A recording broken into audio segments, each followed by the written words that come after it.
Assalamualaikum warahmatullahi wabarakatuh. Nama saya Bilkis Kana Ayastiawan dari 10 MIPA 4 nomor absen 8.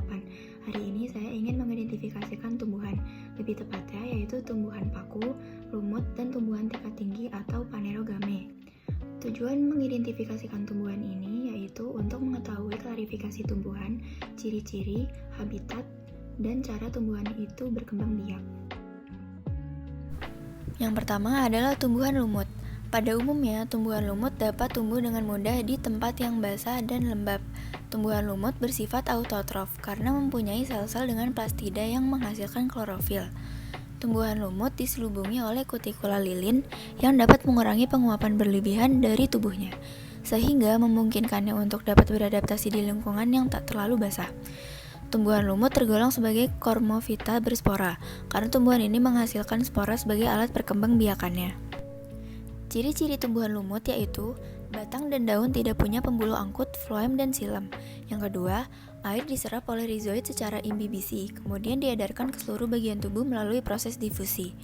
Yang ketiga, tumbuhan lumut tidak memiliki sistem pembuluh pengangkut yang khusus untuk mengangkut air dan mineral.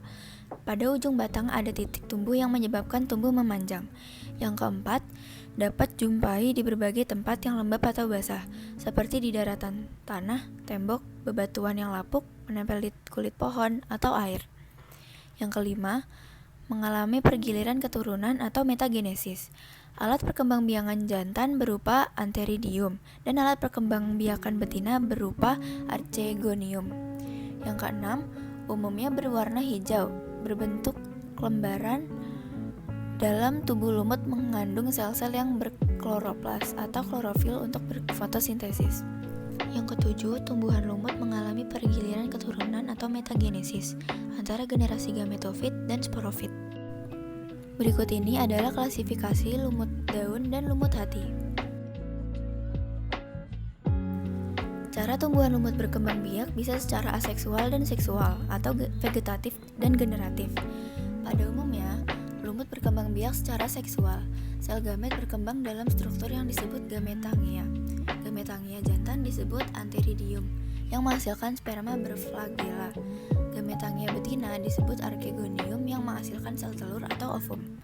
Sperma berflagela memerlukan air untuk berenang dari antheridium ke archegonium untuk membuahi sel telur. Selanjutnya adalah tanaman paku. Tumbuhan paku sering disebut juga dengan Cormophyta berspora karena berkaitan dengan adanya akar, batang, daun sejati, serta bereproduksi aseksual dengan spora. Tumbuhan paku juga disebut sebagai tumbuhan berpembuluh atau Tracheophyta karena memiliki pembuluh pengangkut. Tumbuhan paku merupakan tumbuhan berkormus dan pembuluh yang paling sederhana. Ciri-ciri tumbuhan paku yaitu yang pertama, akar, batang, dan daun memiliki berkas pembuluh akut berupa xilem dan floem. Yang kedua, dapat ditemukan di air, di tempat lembab, menempel pada tumbuhan lain sebagai epifit atau di sisa-sisa tumbuhan lain atau sampah-sampah sebagai saprofit. Yang ketiga, tidak menghasilkan biji, tetapi menghasilkan spora. Spora terdapat di dalam kotak spora atau sporangium. Kotak-kotak spora tersebut berkumpul dalam sorus. Sorus-sorus ini berkumpul di permukaan bawah dari helaian daun. Yang keempat, mengalami pergiliran keturunan atau metagenesis. Tumbuhan paku yang kita lihat sehari-hari disebut generasi sporofit. Yang kelima, daun yang masih muda menggulung. Daun tumbuhan paku ada yang khusus menghasilkan spora, disebut sporofil. Daun yang tidak menghasilkan spora disebut trofil, berfungsi untuk berfotosintesis. Yang keenam, tidak berbunga. Dan terakhir yang ketujuh, umumnya memiliki rizom atau batang yang terdapat di dalam tanah. Tumbuhan paku dibagi menjadi 4 kelas, yaitu yang pertama paku purba, paku kawat, paku ekor kuda, dan paku sejati. Reproduksi tumbuhan paku sendiri bisa secara aseksual dan seksual. Secara aseksual atau vegetatif yakni dengan stolon yang menghasilkan gema atau tunas. Gema adalah anakan pada tulang daun atau kaki daun yang mengandung spora. Dan secara seksual atau generatif melalui pembentukan sel kelamin jantan dan betina oleh alat-alat kelamin yang disebut gametogonium. Gametogonium jantan menghasilkan spermatozoid dan gametogonium betina menghasilkan sel telur atau ovum. Dan yang terakhir adalah tanaman tingkat tinggi. Tanaman tingkat tinggi yang akan saya identifikasikan adalah tanaman anggrek. Suku anggrek-angrekan merupakan satu suku tumbuhan berbunga dengan anggota jenis terbanyak.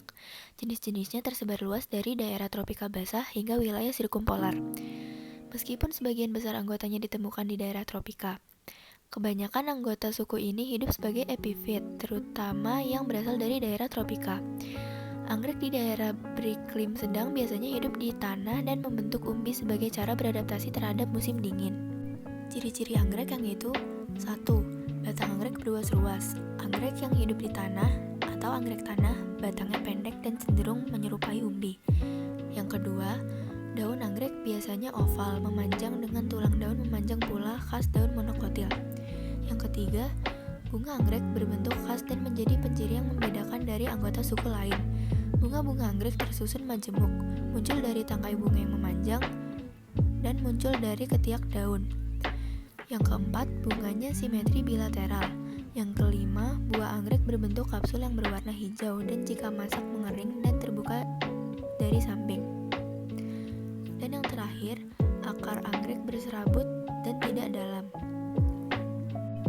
Perkembangbiakan tanaman anggrek secara vegetatif dilakukan dengan cara mengambil sedikit bagian dari tanaman indukan lalu ditanam melalui kultur jaringan, pemisahan rumpun, pencakokan, dan keiki.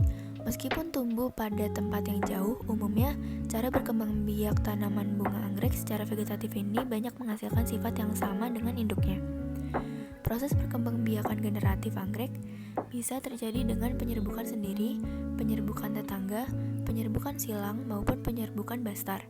Penyerbukan sendiri adalah proses penyerbukan yang terjadi bila benang sari yang jatuh pada kepala putik berasal dari bunga itu sendiri. Sekian dari saya, semoga video ini bisa bermanfaat buat kalian. Maaf bila ada kesalahan. Wassalamualaikum warahmatullahi wabarakatuh.